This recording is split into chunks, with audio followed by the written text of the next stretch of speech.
Police still searching for the man wanted for shooting a Maryland judge. The new developments in this case. And election season is still months away for Baltimore, but residents are voicing their frustrations. Where voters stand if the election was held today. I'm Wyatt Everhart, continuing to watch low pressure move away from Maryland off to our north, but more wind on tap today. We'll talk about that and a chilly start to the week. Straight ahead here on Fox 45 Morning News. Live from WBFF in Baltimore, this is Fox 45 Morning News. Good morning to you. Looking live over Towson this morning on this Sunday, October 22nd. I'm Taylor Stewart. Thanks for joining us here this Sunday morning. Let's get to your forecast. Meteorologist Wyatt Everhart. You could see that wind outside. Folks were definitely getting out and enjoying it. We saw some runners and bikers. Is it going to be like another day like we saw on Saturday? The winds aren't so bad this morning, Taylor, but as we go through the day, they are going to pick up again for us. So, yeah, another breezy day. And interesting right now, just a little bit of instability coming through, maybe a few raindrops on the windshield first thing this morning.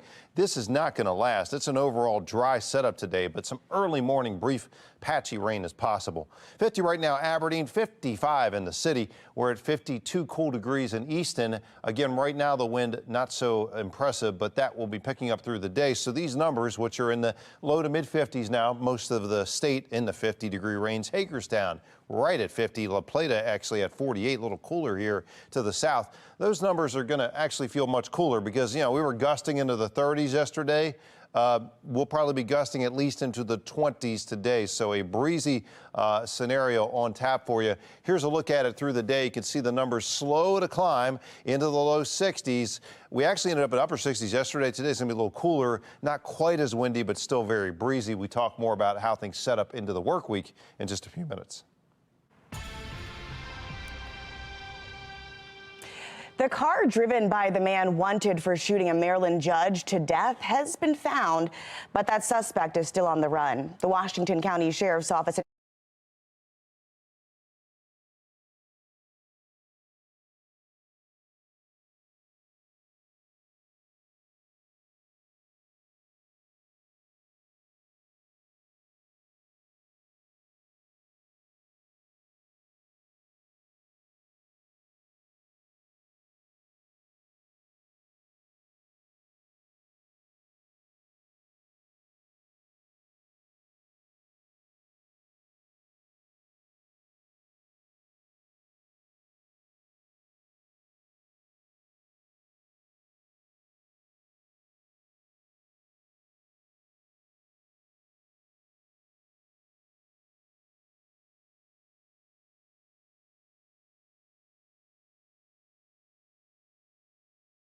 was attempting to put it out.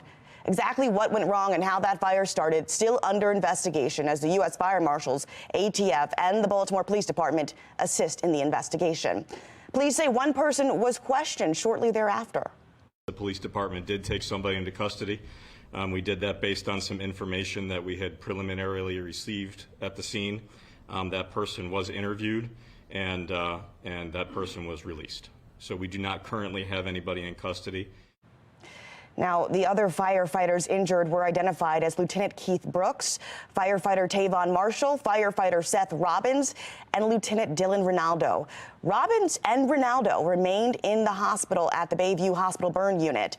Ronaldo is currently injured and critically fighting for his life.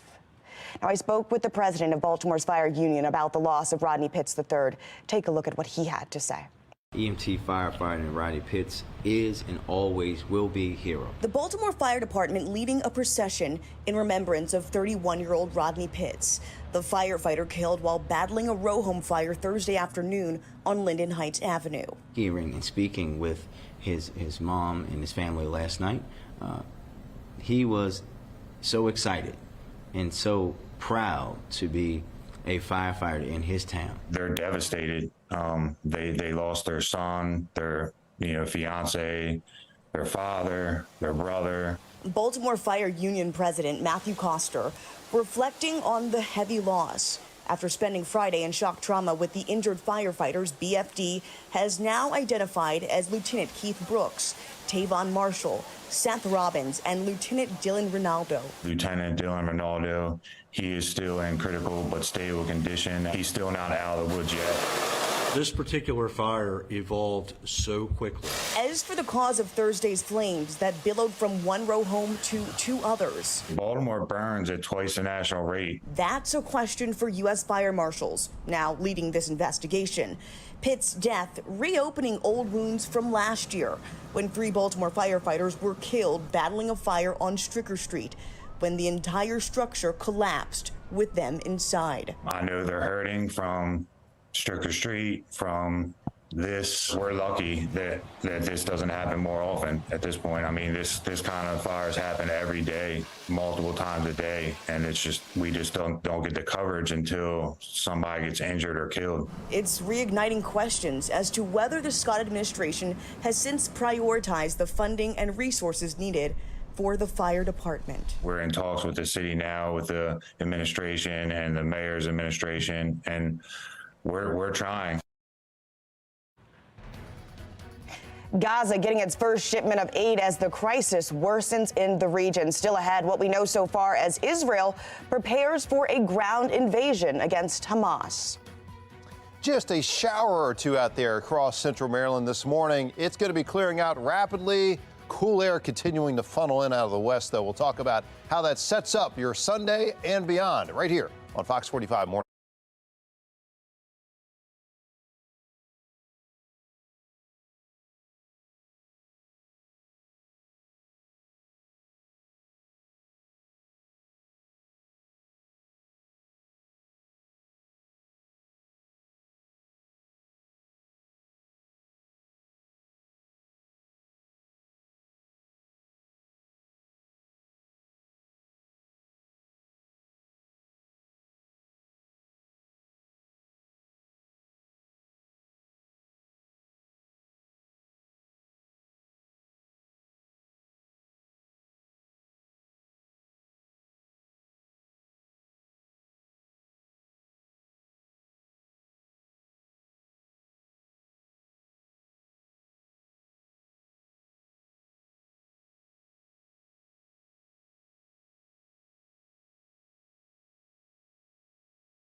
This morning, we continue coverage of the Israel-Hamas war as Israeli military leaders say their soldiers will enter the Gaza Strip, initiate a ground invasion to take down Hamas.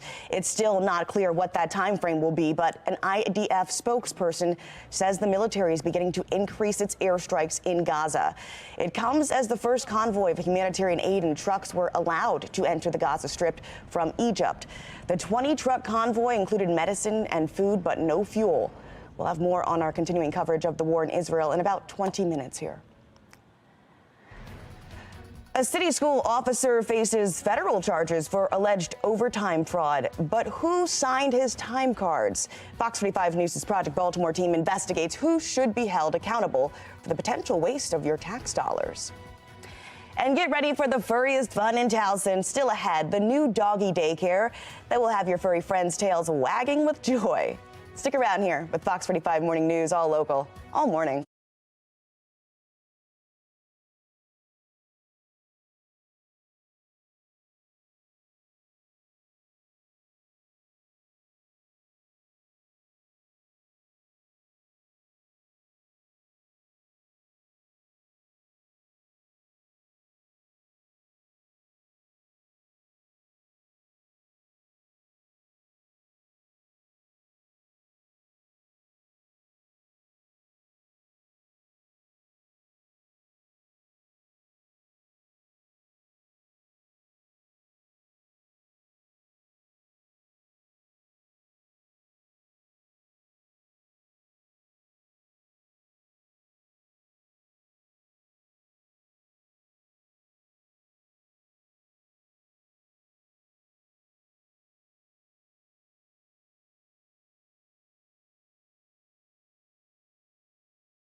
A Baltimore City school police officer is facing federal charges, accused of collecting hundreds of thousands of dollars in fraudulent overtime. Now, Project Baltimore's Chris Pabst is asking who signed off on all those hours and if the FBI investigation into that officer is a symptom of a bigger problem. Mayor, can we just get a second with you? Project Baltimore has been trying to get answers about how the city spent your tax dollars during the pandemic. What's your question there? We know Baltimore City Schools is currently out nearly $500,000. Money that was paid to school police working overtime at COVID testing sites from July 2020 to July 2021.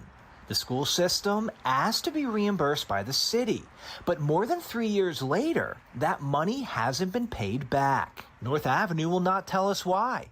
So we went straight to the mayor. The $500,000 has not been reimbursed. Can you explain why? So we'll follow up with you, Chris, on that. We know we work with our school system to make sure that everything happens above reproach and that we're making sure that our money is spent the right way. We'll make sure you get to that information so you get to the truth and you don't have to guess. The truth could be in documents we requested from city schools, but the district will not release them, citing the ongoing investigation into Lawrence Smith, a longtime city schools police officer and Dunbar head football coach. You want to say something to your players, Coach? Lawrence Smith last month was arrested by the FBI, charged with 15 felony counts related to alleged tax evasion and fraudulently obtaining more than $215,000 in overtime from 2019 to 2022. Project Baltimore has obtained 857 of Smith's overtime forms, most of them from the same time period. And what we found raises serious questions about how Smith's overtime was approved. When an officer submits overtime hours, they fill out a form like this, which is signed by the supervisor on duty when the work is completed. The form is then approved by a commanding officer. In some cases, that's the same person who signs off twice. Of the 857 overtime forms we have for Smith, most are signed by multiple supervisors. And the supervisor who signed the most, Lieutenant Danina White. What I love about my job, I've been with the Board of Education for more than 23 years. This is White from a 2022 video posted by City Schools when she was promoted to lieutenant. My vision is one with the 21st century model of cultural transparency and accountability to restore and rebuild the highest levels of public trust. White signed off on 659 of Smith's 857 overtime forms. Lieutenant Alfonso Small signed off on 462. Lieutenant Thomas Shook approved 162. And Sergeant Tracy Johnson signed 110. In analyzing Smith's overtime forms, we found between August and September of 2020, Smith recorded 300 hours of overtime over 6 weeks. If you add that to his normal work week, Smith says he was at work an average of nearly 13 hours a day, 7 days a week, for 42 straight days. A feat he nearly repeated the following year in 2021, when he logged 297 hours of overtime over a 6-week period between June and July. 13 hours of work every day for 42 straight days. That seems like it should raise some red flags. But Smith's overtime forms were approved by his supervisors. Had City Schools just gone to his Facebook page like we did, they would have seen multiple examples where Smith claimed to be working when it appears he was doing something else, like on vacation in Michigan or watching a soccer practice on an athletic field. Who do you want to talk to? Anyone who would talk to me. How are you? I'm well. Good. I mean, Not right now. Not right This could all be avoided if Dr. Santelises would just give us 3 minutes. 3 minutes is all I need. Go to the statement we gave you, because that's why we answered those questions in the statement. But you don't answer the question. For more than a year, Project Baltimore has tried to speak with City Schools leadership about the investigation into Smith and the approval process for school police overtime. Should the supervisors who approved the allegedly fraudulent overtime also be held accountable? And is all of this related to nearly $500,000 in school police overtime that Baltimore City has yet to pay back? The school district won't tell us, but the mayor said he'll get us an answer. We'll contact you, don't worry. You'll contact us? Yes, sir, we'll contact you direct. I'm Chris Pabst, and this is Project Baltimore. All right, let's see what's in store for our Sunday. Meteorologist Wyatt Everhart with what we're working with this Sunday. Yeah, you know what? It feels like football this morning, right, Taylor? I like the sound of that. Crisp. Yeah, I mean, the wind breeze, right? All that going on. Good for our Ravens. Yeah, I think bringing in Detroit Lions, you know, a dome team, right? We want a little bit hostile weather type environment. So I think we'll kind of have it today anyway. It'll be breezy out there. A challenge maybe for their kicker, right? 54 degrees right now. BWI winds are northwest at 8 miles per hour. Look, a little bit of action here on the radar. A little instability in the atmosphere first thing this morning. This is going to be a very brief wave of light showers, gone quickly, and a dry, even sunny Sunday will be the story around here. So don't cancel any plans. It looks pretty good. Just a few drops on the windshield first thing this morning. Widespread upper 40s like in Essex and also out toward Eldersburg, but most of the city itself in the low 50s this morning. It's a northwesterly wind flow. Not particularly strong winds this morning. Boy, it was gusting yesterday. It will gust again today. Now, not quite as high of a wind field, I don't think, but still gusting into the 20s. That's a breezy, brisk day for sure. Low 60s, the story this afternoon. Takes really all day to get there. So, you know, I think it's going to be a crisp fall day and feel like football. How about that?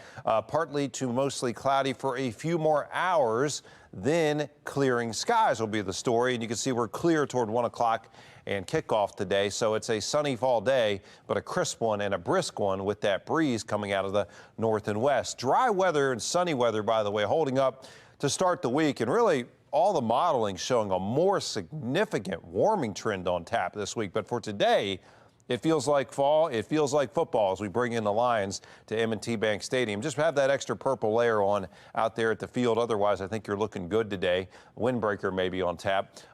Crisp start to the week. Tomorrow morning will be chilly. Dress the kids up warm at the bus stop, but warming trend on tap. There's just not much new weather behind this boundary, so the brief chill will start to break down as we get a warm weather ridge, which you see the warm weather already, of course, down here in the southern states. This is going to build back across the northeast as we work into Tuesday and beyond. I mean, look at the warming trend here. 70 Tuesday, 75 Wednesday, upper 70s. There's one model that suggests we could touch 80 degrees late in the week. I mean, it's possible. We'll see. And we know ultimately things will cool off again pretty sharply. But for now, after a cool start to the week, cool finish to the weekend, it is a prolonged warming trend midweek to late week around here as we get back into the upper 70s. Back to you. All right, sounds good. A squeegee kid convicted in a deadly altercation, seemingly releasing a song about that murder. How the family of Timothy Reynolds is responding. And alarming new findings when it comes to auto theft here in Baltimore City. FOX45 News is demanding solutions as residents fall victim time and time again. You're watching FOX45 Morning News, all local, all morning.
All right, a new doggy daycare is now open in Towson.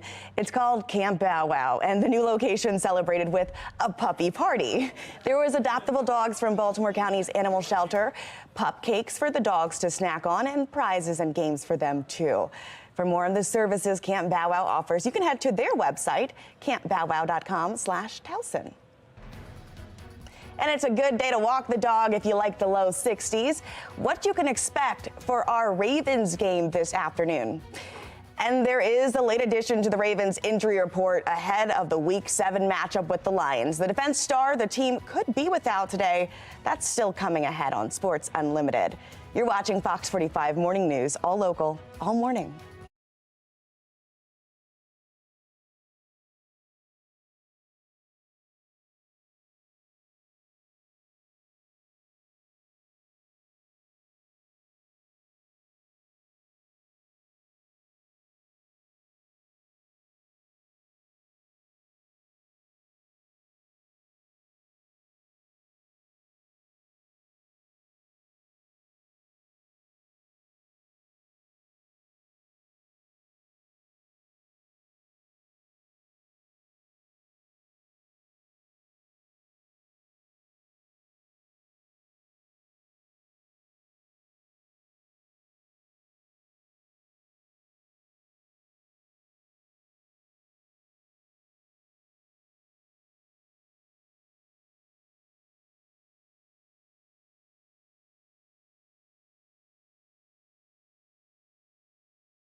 Live from WBFF in Baltimore, this is Fox 45 Morning News.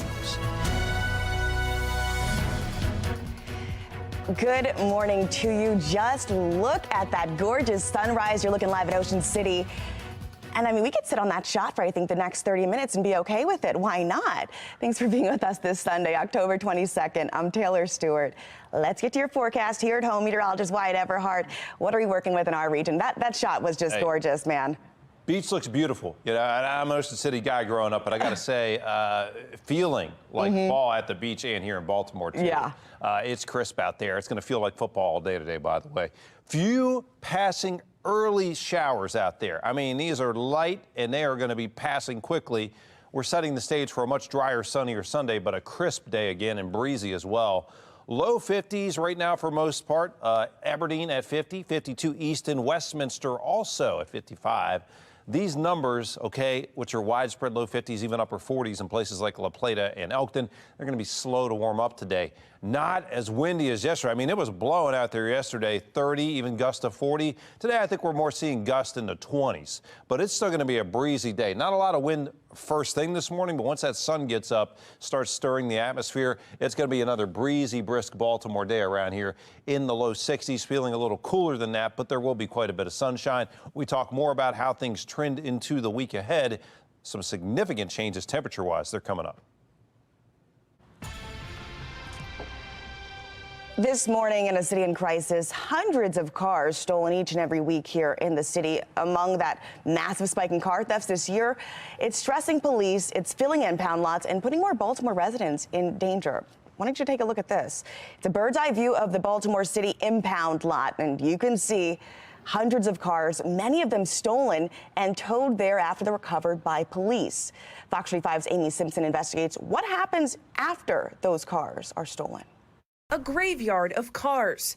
Rows and rows of vehicles seen here at the Baltimore City impound lot. The lot sandwiched between Pulaski Highway and 895 in East Baltimore. This week, our drone seeing some cars in rough shape, evidence of a crash, mangled or missing windows. Others just a shell of what they once were. From the sky, seeing piles of tires and even a few boats. Also watching as more cars were towed in. According to Baltimore City's Department of Transportation, 3,076 vehicles sit inside impound right now, and nearly 20% of them, 584 of those vehicles, previously stolen. It did take multiple days where I had to take hours off in the middle of the day just to take care of something, whether it be paperwork or going to the impound and waiting in line with the whole Baltimore public that was also waiting for their cars. In recent months, some of the region's car theft victims sharing the uphill battle to get back on the road, some speaking about their experience at the Pulaski impound lot. In the impound, the Baltimore City impound lot, if you do visit it,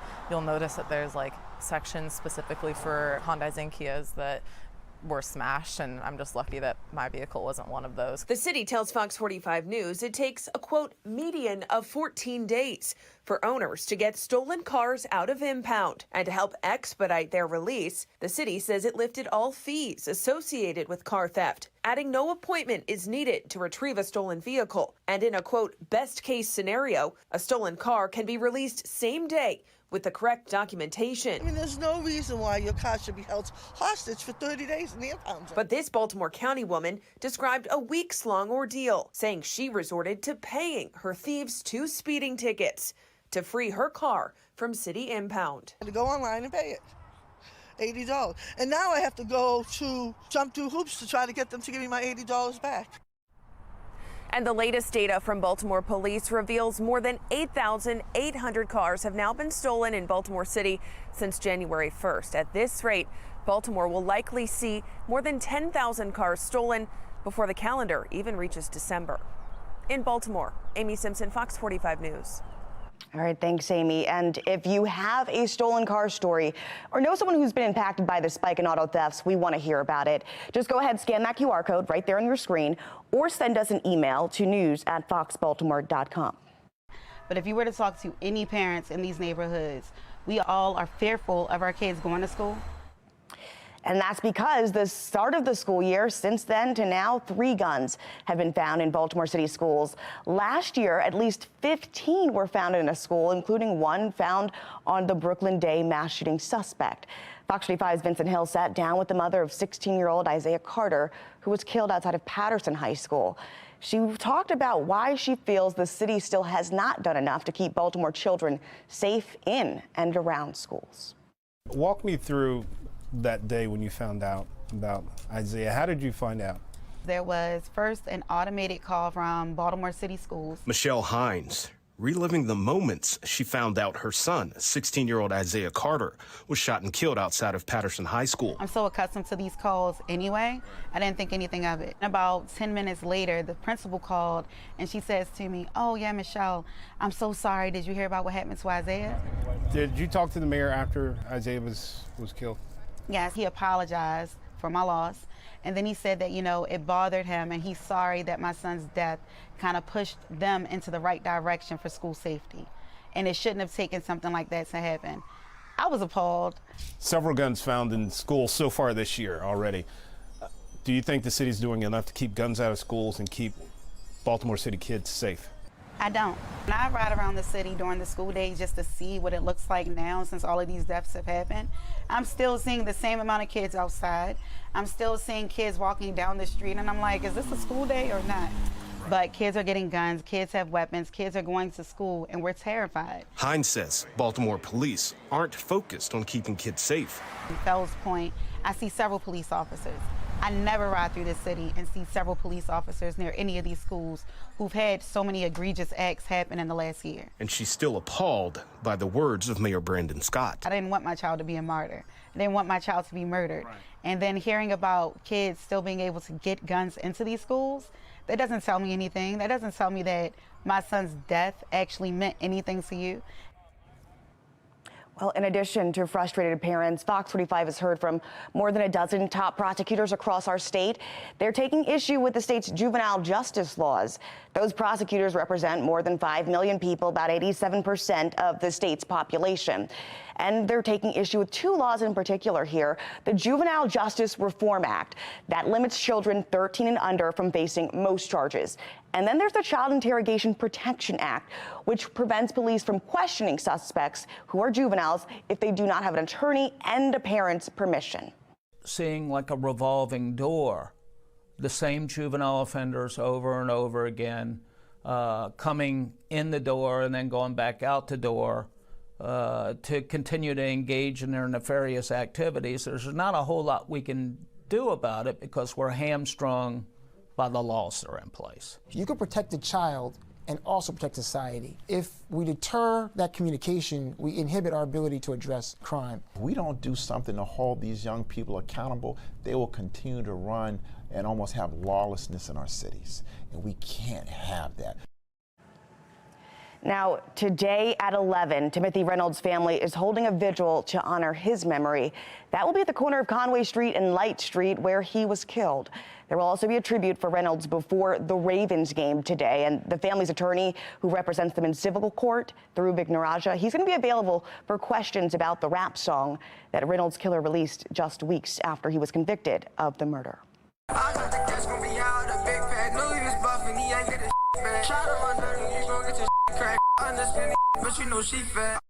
Well, there you heard it. That's the song linked to the teen convicted in the death of Timothy Reynolds. It's continuing to raise questions. It's a story we first brought you on Fox this week, and now the Reynolds family is responding.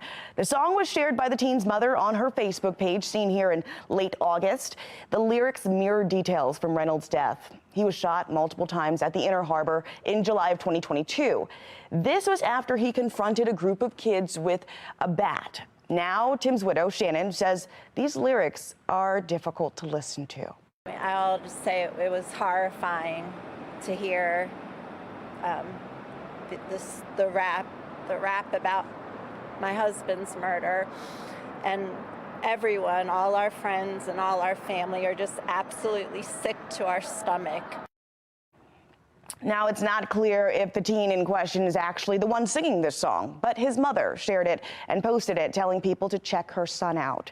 The teen's defense attorney, Warren Brown, tells Fox 45 News he can't authenticate this song, but says he's not surprised with its content. It's on par with most of the rap music these days. It talks about violence, talks about guns, glorifies violence that plagues our cities, demeans women. And so nothing surprising in any of that. The teen will be back in court on Monday for sentencing. It's not clear if this video is going to come up, though. We asked the state attorney's office on Friday, and they told us they cannot comment because it is a pending legal matter. Meanwhile, the Department of Juvenile Services telling Fox 45 News, quote, DJS Office for the Inspector General has confirmed that video was not made in a DJS facility. Well, next month, state lawmakers will hold a meeting to address juvenile crime with DJS Secretary Vincent Schiraldi in the hot seat. He's facing increasing questions about the state of the department and how successful its efforts are in rehabilitating young offenders. You can go ahead and contact the most powerful lawmakers in Annapolis. Senate President Adrian Jones, Speaker Adrian Jones and Senate President Bill Ferguson, 2 of the most powerful ones in Annapolis. And if you contact them, you can look at their numbers and their email addresses right there on your screen. This morning, India is sending humanitarian aid to Gaza as Israel continues to bombard the region. After the break, the latest on the ongoing conflict in the Middle East. And I'm White Everhart. Just a patch or two of light rain this morning as our cold front continues to push further offshore. Brisk and breezy, cool conditions today in behind that boundary. There are big changes ahead for this weekend in terms of weather. We talk about those on the other side of this break.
All right, turning now to the ongoing conflict in Israel and Palestine. Early this morning, a plane from India carrying nearly 6.5 tons of aid departed for Gaza. Now, among the aid, life-saving medicine, medical equipment, tents, and water purification tablets. Now, Egypt's Rafah crossing briefly opened on Saturday to allow a convoy of 20 trucks to get into the southern part of Gaza. But as far as this aid, it's not even clear when it will be able to get in because no one knows when it will be open again. And this point, we know last night, the U.S. Secretary of Defense Lloyd Austin, he announced he's sending additional military resources to Israel. The USS Dwight D. Eisenhower Carrier Group will be deployed to the region, in addition to the USS Gerald R. Ford Group, currently in the eastern Mediterranean Sea. The secretary also ordered more U.S. troops to prepare for deployment. He says he's considering deploying more resources if necessary. The Israeli military dropped these flyers in Sabra neighborhoods of Gaza City on Saturday. Now, according to a CNN translation, the flyers warned residents that if they choose not to evacuate the southern region of Gaza, they, quote, might be considered as a partner for the terrorist organization. In a statement, the IDF confirmed it had dropped these flyers, but said there was, quote, no intention to consider those who have not evacuated from the affected area of fighting as members of the terrorist group. The IDF also said that the translation of the flyer from Arabic was, quote, imprecise, but did not elaborate. The United Nations has said the Israeli border to evacuate the entire population of northern Gaza, which is approximately 1.1 million people, is impossible without causing major humanitarian consequences. Overall, there are currently 2.2 million people in Gaza, half of whom are children. Well, we're off to a cool and cloudy start this morning. Up next, meteorologist Wyatt Everhart lets us know when the sun returns and if we'll see some good football weather.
All right, we are looking ahead to our Ravens taking on the Detroit Lions later this afternoon.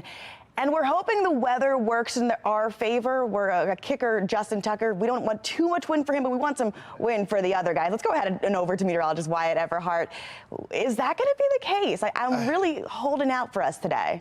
Feels like football already this morning and feel like it all day. Brisk, breezy conditions. Yes, there'll be some wind swirling down here at M&T Bank Stadium, and Detroit being a dome team, hopefully that'll play a little havoc with their kicker. We know ours is pretty good, more than pretty good in the wind or no wind. It just doesn't seem to matter. 54 degrees right now at BWI. Northwest winds 8 miles per hour. They will be picking up over the course of the day here. No question about that. A few very light showers dotting the radar this morning. So like your early tailgater or early out the door to church, yeah, a few drops on the windshield. This is not going to last long at all. This is a very brief little line coming through. Behind it, just clear, drier conditions, actually. Low 50s to upper 40s out there this morning. It has been a cool start, to say the very least. At least the wind is not up yet. Again, the wind will be picking up today. 50 now, Eldersburg, low 50s around the city itself. The northwesterly wind flow already beginning to stir just a little bit out there, gusting to 18 in Cleveland. That's going to be picking up as we go through the course of the day as well. So, yeah, a climb into the low 60s today. Yesterday, we actually made it into the mid and upper 60s. That does not happen today. And the wind will certainly be present. Not as windy as Saturday, but still very, very breezy out there through the course of the afternoon in particular. Again, there's those light showers moving quickly east, light disturbance there behind it. Really just dry conditions, and the clouds will be breaking too quickly through the day. So more widespread sunshine into the mid-Sunday time frame toward kickoff today. Beautiful looking game, just a little brisk and breezy out there. Make sure you got the extra layer on through the afternoon. Otherwise, looking good to start the week. It'll be a crisp start Monday morning, a widespread mid, even lower 40s, but we'll warm things up as we go through the course of the week. Today, though, it stays cool. Feels like football right through halftime today. 50s and 60s down at M&T Bank Stadium. Again, lots of sunshine, but sunglasses and a jacket are advised. The crisp start to the week gives way to a warming trend longer term because there's just not much out there other than a big high pressure bubble that'll slowly warm up. We'll get a southerly flow going here into Tuesday and Wednesday. That's really going to help the temperatures move higher into the mid, even upper 70s toward the latter part of the week here. It's a sunny, warming trend toward the late week. And right now, that looks to hold up even into the start of next weekend.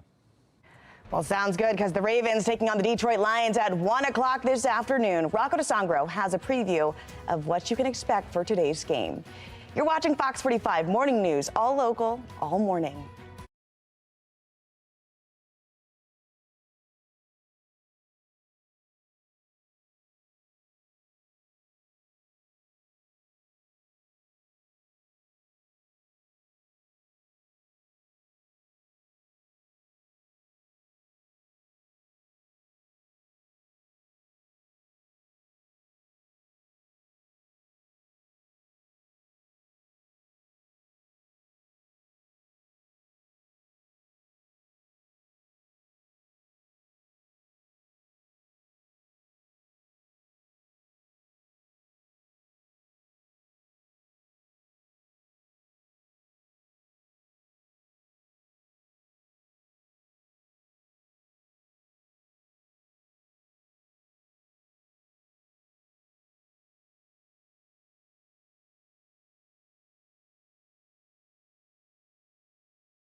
Welcome into your morning sports report. I'm Rocco DeSangro. 2 players landed on the Ravens' Friday injury report ahead of Sunday's Week 7 showdown with the Lions. Safety Marcus Williams and cornerback Kevon Seymour both ruled out on a rather short list, but that list of 2 has now become 3.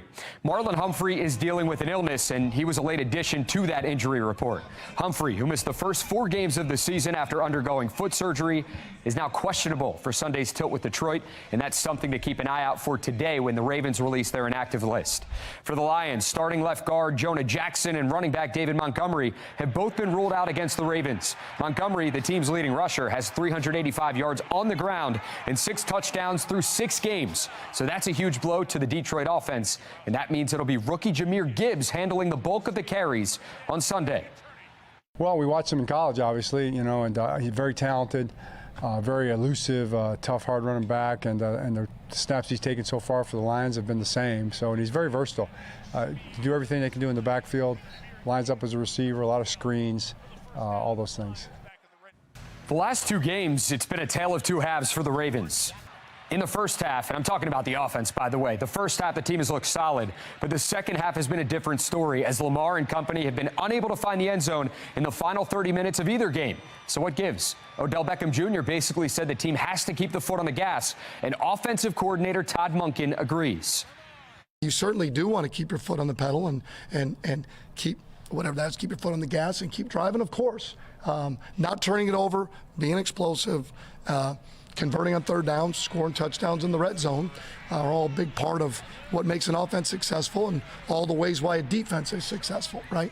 They create turnovers. They don't. All those things correlate, and we're close. We just got to do it better. Teams do a great job of adjusting. I'll say, you know, changing up their defenses on our second half, and then I'll say it take us a little bit, you know, of time to catch up to them. So I believe we should just, you know, work faster, try to catch on to them, make adjustments at halftime, and I feel like we'll be good. We'll be, you know, driving the ball how we was first half.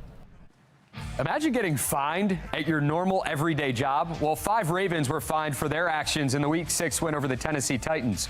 Odell Beckham Jr., $33,000 for kneeing Jeffrey Simmons for his hit on Zay Flowers, as well as unnecessary roughness. Kyle Hamilton, $20,000 fine for his hit on Chris Moore. Michael Pierce, Justin Matabike, and Ronnie Stanley all fined $16,391 each, but that's kind of like pocket change to those guys, right? It's beat Army and beat Air Force. If Navy football does both in a single season, the Commander-in-Chief's trophy, it's theirs. Easier said than done.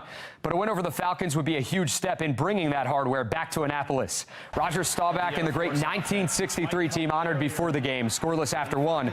Falcons opening the second half with a bang. Zach Larrier dials up Dane Kinnaman, and he has reservations for 6. 94-yard house call puts Air Force on the board first.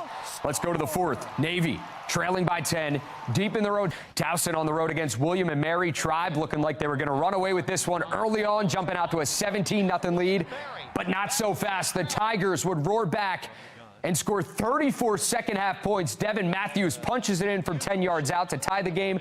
Carter Runyon and Nathan Kent, check this out, connecting for 2 touchdowns, including this one. 53 yards on the score. Tigers pick up a big win on the road, 34-24, the final score. Johns Hopkins looking to stay red hot on the year. Undefeated Blue Jays playing host to Ursinus. Second quarter, you see this on Sundays. Check out the formation. 4th down, looking like the Blue Jays are going for the tush-push like the Eagles do. Bay Harvey says nope, sells the fake. Will Lager gets behind everyone for one of his 3 touchdowns. That was really cool stuff.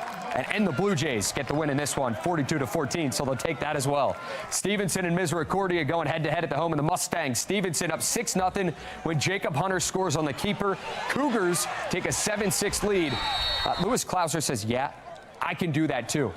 One of his 3 touchdowns on the day, Stevenson moves to 6-1 with a 33-21 victory. And how about Bowie State picking up a big 40-11 win over Bluefield State in a game where 5 different Bulldogs scored a touchdown.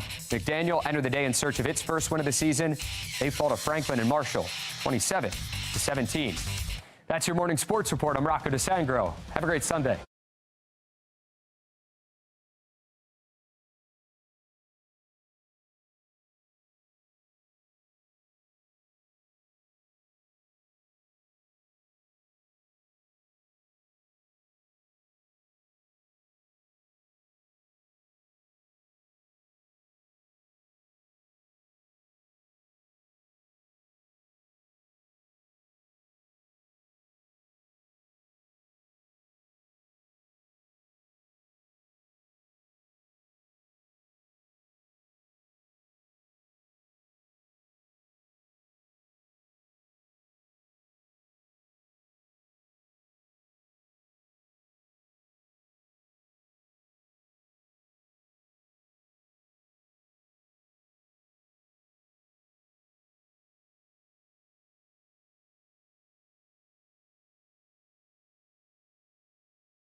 Police searching for the man wanted for shooting a Maryland judge. The new developments we're learning in this case just ahead. And City Council passes a resolution to try and get a grip on juvenile crime, while some are questioning if it is enough. We sit down with the chairman of Peace to discuss the implications. And I'm Wyatt Everhart, feeling like fall this morning as we see just a few showers dotting the radar. We'll talk about how Sunday trends for the big game and the week ahead right here on Fox 45 Morning News.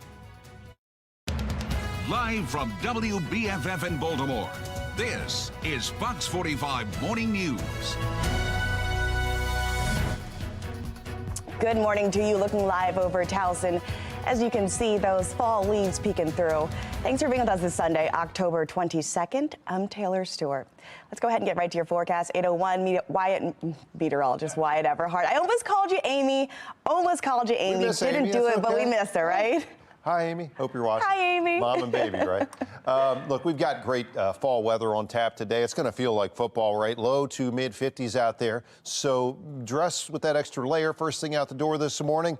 You know, could you see a few raindrops on the windshield driving to church or down to your tailgate for the big game early today? It's possible, but this is not going to last, and this is extremely light precipitation. So setting the stage for a clearer, drier day. Now, the wind gusts were really the big story yesterday, right? I mean, it was blowing out there.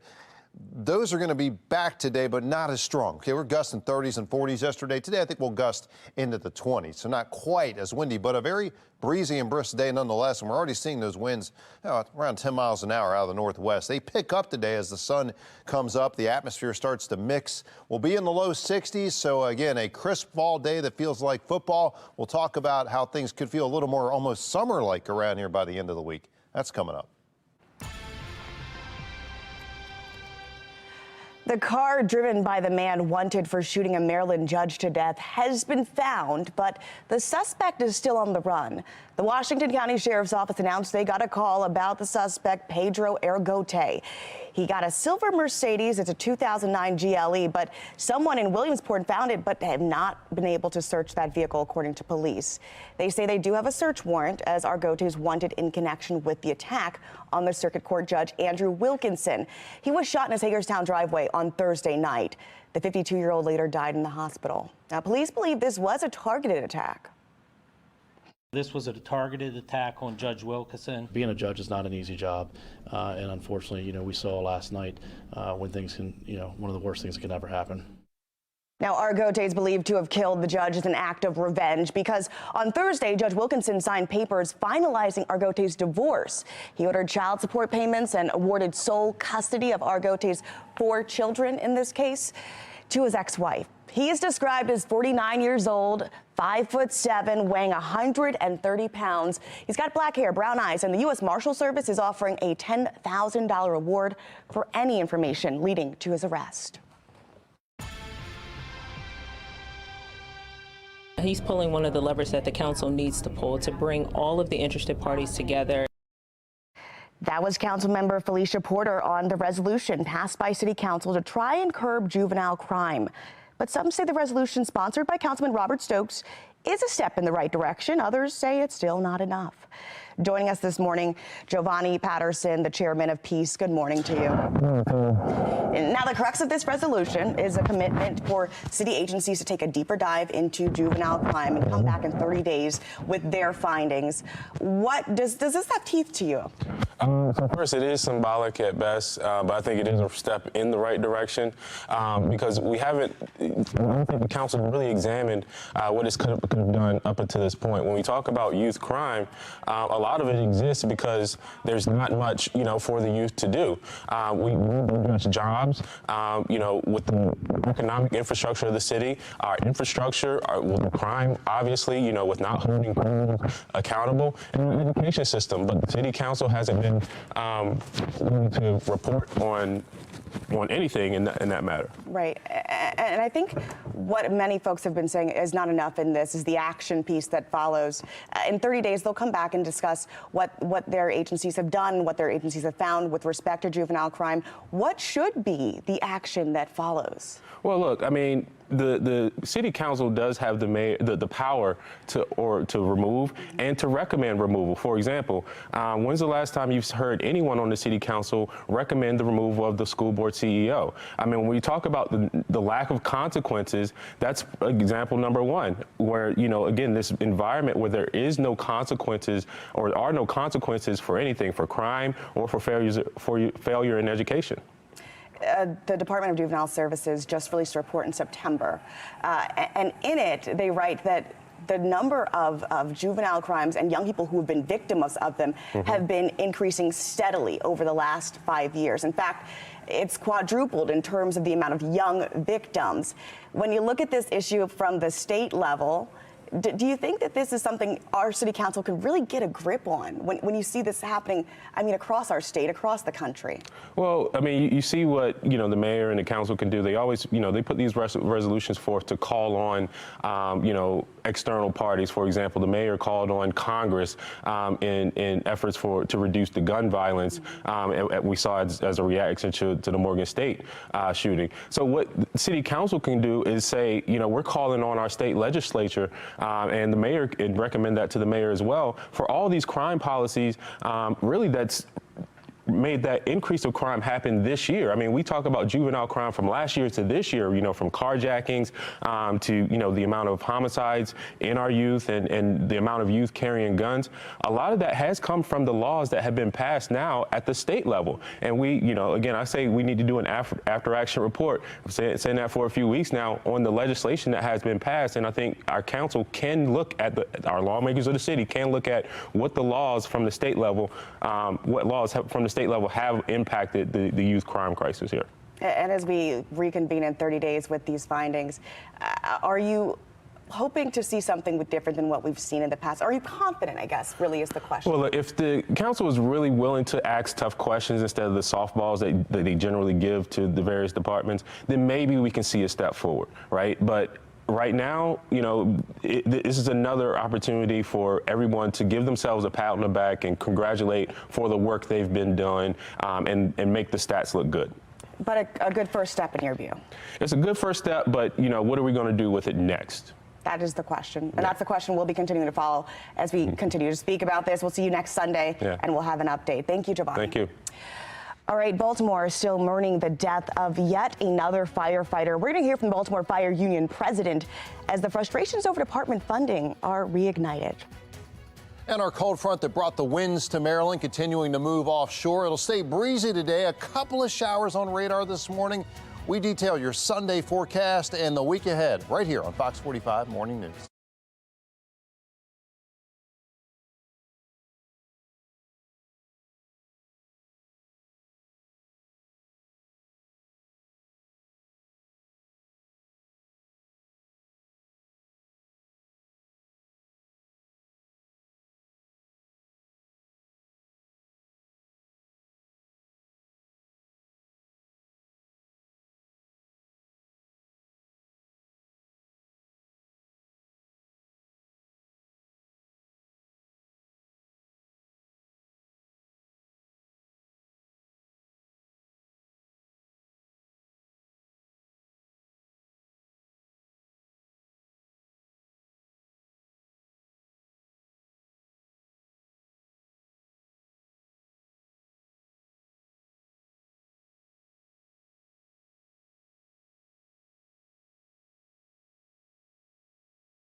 This morning, we continue our coverage on 31-year-old Rodney Pitts III.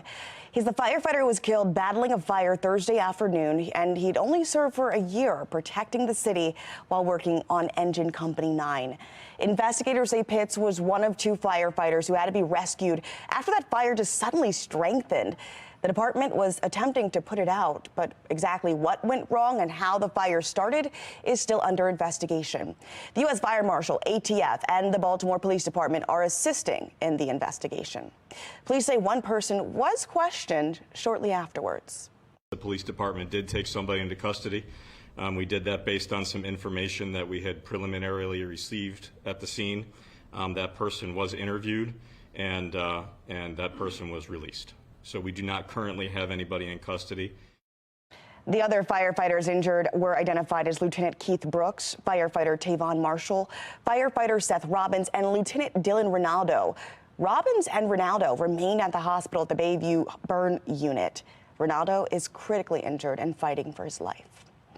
I spoke with the president of Baltimore's fire union about the loss of Rodney Pitts III. Take a look. EMT firefighter Rodney Pitts is and always will be a hero. The Baltimore Fire Department leading a procession in remembrance of 31-year-old Rodney Pitts, the firefighter killed while battling a row home fire Thursday afternoon on Linden Heights Avenue. Hearing and speaking with his mom and his family last night, he was so excited and so proud to be a firefighter in his town. They're devastated. They lost their son, their fiance, their father, their brother. Baltimore Fire Union President Matthew Koster reflecting on the heavy loss. After spending Friday in shock trauma with the injured firefighters, BFD has now identified as Lieutenant Keith Brooks, Tavon Marshall, Seth Robbins, and Lieutenant Dylan Ronaldo. Lieutenant Dylan Ronaldo, he is still in critical but stable condition. He's still not out of the woods yet.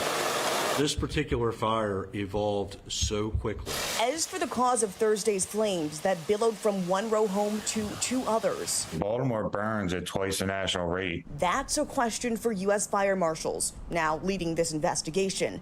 Pitt's death reopening old wounds from last year when 3 Baltimore firefighters were killed battling a fire on Stricker Street when the entire structure collapsed with them inside. I know they're hurting from Stricker Street, from this. We're lucky that this doesn't happen more often at this point. I mean, this kind of fires happen every day, multiple times a day, and it's just we just don't get the coverage until somebody gets injured or killed. It's reigniting questions as to whether the Scott administration has since prioritized the funding and resources needed for the fire department. We're in talks with the city now, with the administration and the mayor's administration, and we're trying.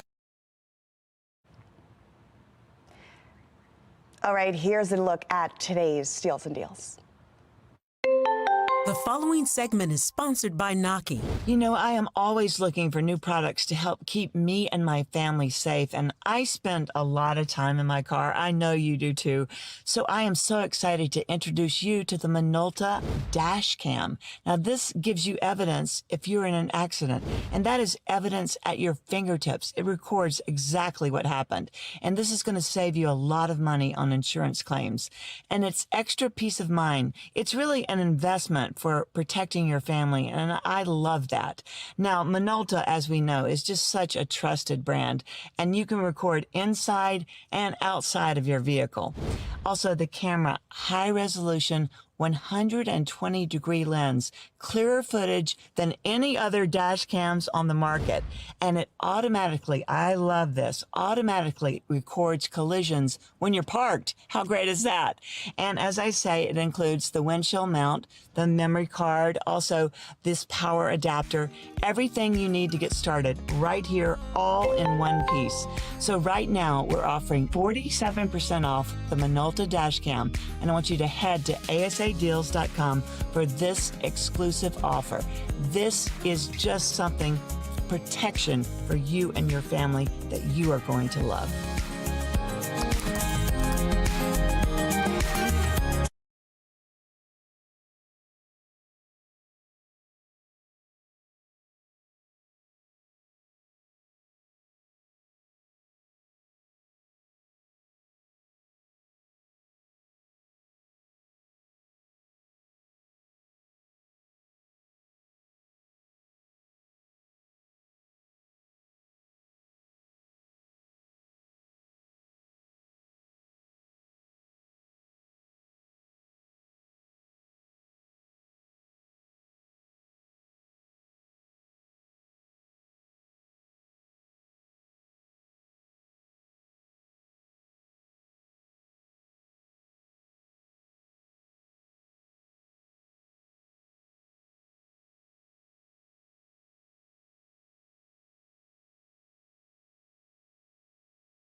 But if you were to talk to any parents in these neighborhoods, we all are fearful of our kids going to school.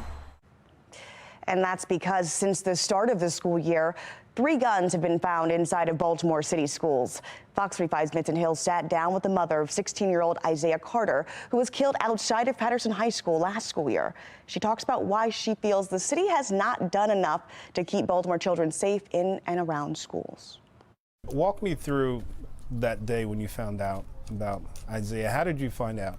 There was first an automated call from Baltimore City Schools. Michelle Hines, reliving the moments she found out her son, 16-year-old Isaiah Carter, was shot and killed outside of Patterson High School. I'm so accustomed to these calls anyway, I didn't think anything of it. About 10 minutes later, the principal called and she says to me, "Oh yeah, Michelle, I'm so sorry. Did you hear about what happened to Isaiah?" Did you talk to the mayor after Isaiah was killed? Yes, he apologized for my loss. And then he said that, it bothered him and he's sorry that my son's death kind of pushed them into the right direction for school safety. And it shouldn't have taken something like that to happen. I was appalled. Several guns found in schools so far this year already. Do you think the city's doing enough to keep guns out of schools and keep Baltimore City kids safe? I don't. When I ride around the city during the school day just to see what it looks like now since all of these deaths have happened, I'm still seeing the same amount of kids outside. I'm still seeing kids walking down the street and I'm like, is this a school day or not? But kids are getting guns, kids have weapons, kids are going to school, and we're terrified. Hines says Baltimore police aren't focused on keeping kids safe. In Fells Point, I see several police officers. I never ride through the city and see several police officers near any of these schools who've had so many egregious acts happen in the last year. And she's still appalled by the words of Mayor Brandon Scott. I didn't want my child to be a martyr. I didn't want my child to be murdered. Right. And then hearing about kids still being able to get guns into these schools, that doesn't tell me anything. That doesn't tell me that my son's death actually meant anything to you. In addition to frustrated parents, Fox 45 has heard from more than a dozen top prosecutors across our state, and they're taking issue with some of the state's juvenile justice laws. Those prosecutors represent more than 5 million people, about 87% of the state's population. They're taking 2 issues with these laws, particularly the Juvenile Justice Reform Law, which limits children 13 and under from facing most charges. And then there's the Child Interrogation Protection Act, which prevents police from questioning juvenile suspects without an attorney and a parent's permission. Seeing like a revolving door, the same juvenile offenders over and over again, coming in the door and then going back out the door to continue to engage in their nefarious activities. There's not a whole lot we can do about it because we're hamstrung by the laws that are in place. You can protect the child and also protect society. If we deter that communication, we inhibit our ability to address crime. If we don't do something to hold these young people accountable, they will continue to run and almost have lawlessness in our cities. And we can't have that. House Speaker Adrian Jones and Senate President Bill Ferguson are 2 of the most powerful lawmakers in Annapolis. So if you contact them about public safety legislation, we've got their numbers and email addresses listed on your screen right there. All right, let's get over to meteorologist Wyatt Everhart with our game day forecast. Looking live over M&T Bank Stadium. Beautiful shot of the stadium. Hey, you know what? Feels like football all day. Out and about. I mean, you got to, layer up a little bit, but this is classic Maryland football weather. What was that? Wedding Crashers, right? Crab cakes and football. That's what Maryland does, right? We remember that quote. All right, hey, take a look at this. 55 degrees right now. BWI winds northwest at 7. That wind's going to be picking up today, so enjoy the calm start to the winds today. Another very breezy day. Not quite the powerful gust of yesterday, but it's going to be windy out there today. Very little activity on the radar. I mean, just a couple of light showers this morning. They're basically already gone. You'll see a few more showers on the eastern shore for the next hour or 2, then that's it. Skies will be clearing out. 50 now Cockeysville, 52 in Essex, and to the west, 51 Ellicott City. These numbers, again, slow to warm up today because that northwesterly wind is going to be kicking up several notches as we go through the late morning and certainly toward the midday hours. So as you plan out your day, sunglasses, but also that windbreaker, that extra layer, because it stays breezy all day, even though we do struggle our way into the low 60s. Definitely a brisk scenario today for this Sunday. There's a little bit of cloud cover in those dotted showers. That will all be clearing to the east. Very narrow little window of active weather here this morning. Then it's all dry, all clear through the midday today. Lots of sunshine. We're talking about wall-to-wall sunshine as we go into the early to midweek, and that is going to allow for a significant warm-up, not just for Maryland, but for much of the East Coast. In the meantime, though, today, just the opposite. Feels like a true fall day. Feels like football today for the Ravens as the Detroit Lions come into town, and it will be breezy down there, challenging perhaps at least their kicker at M&T Stadium this afternoon. Crisp start to the week, too. 30s in many spots early tomorrow morning, but a warming trend is the scenario longer term because we've got a big high-pressure bubble slowly drifting east, and each day that air mass starts to moderate a little bit and winds start to come out of the south toward midweek. That'll warm things up as well. But today and certainly tonight, feeling like some classic fall weather around here. I don't think we'll see a widespread frost tonight, but western Maryland certainly could see a little frost. But then we go the other direction. We're talking 60s on Monday afternoon, then 70s from Tuesday afternoon and beyond. You know, some modeling suggests we could push 80 as we go toward the tail end of this week. And overall, that trend continues again right into the start of next weekend. A very dry outlook as well. If you did some fall planting, going to want to water those plants or that new grass seed throughout the week. The road to postseason baseball on Fox 45 is sponsored by Johns Hopkins Children's Center. Welcome into your MLB postseason report. I'm Rocco DeSangro. It looked like Philly was going to run away with the NLCS and punch its ticket to the World Series for the second straight year, but the Diamondbacks' bats woke up and jumped all over Craig Kimbrell in back-to-back games, and with that, they knotted it up at 2. Game 5, it was the Phillies' bats heating up late. 2-0 lead in the top of the 6th. In Baltimore, Wawa has the Hoagie Fest. In Philly, they call it the Schwarber Fest. All Kyle Schwarber does is hit home runs, and he hits them far. 461 feet to right center, 3-0 Phillies. 2 batters later, Bryce Harper serves up another. 444 to right center. Phillies win 6-1 and take a 3-2 series lead. The Astros have stormed back to take a 3-2 series lead in the ALCS. Jose Altuve played hero for Houston with a 3-run go-ahead homer in the 9th inning of Game 5. Game 6 between the Astros and Rangers, that's slated for tonight at 8:03 p.m. Nathan Eovaldi will get the start for the Rangers, and he'll be opposed by Houston's Framber Valdez. And we are your exclusive home for the 2023 World Series. The Fall Classic begins Friday, October 27th. It's coming up. You can catch all the action right here on Fox 45.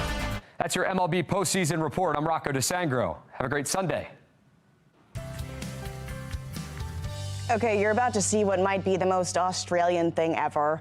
One Aussie put his black belt to use when a wild kangaroo would not let go of his dog. I'm gonna punch your head in. Look at my dog.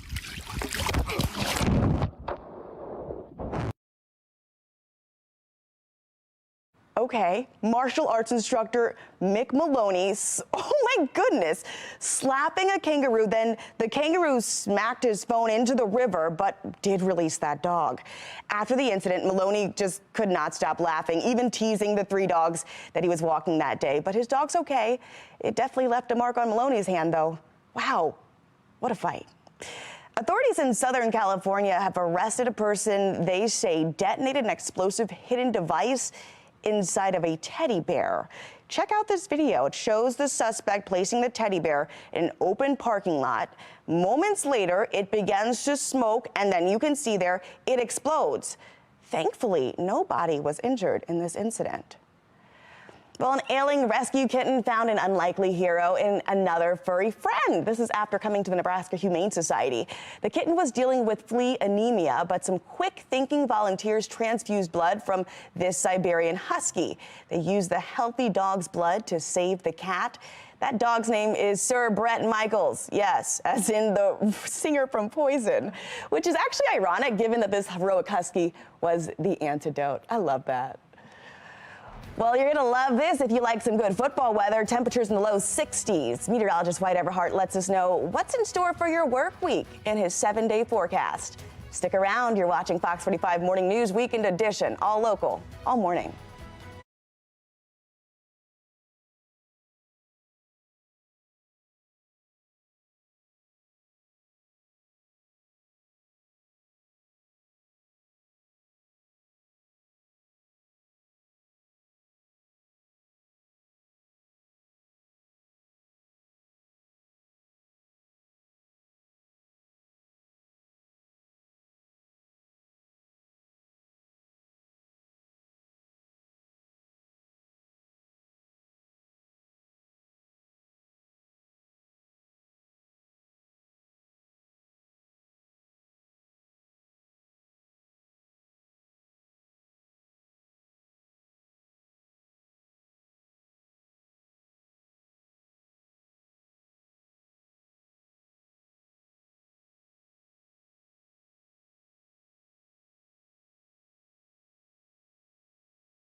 M&T Bank Stadium. It's going down at 1 o'clock, Wyatt.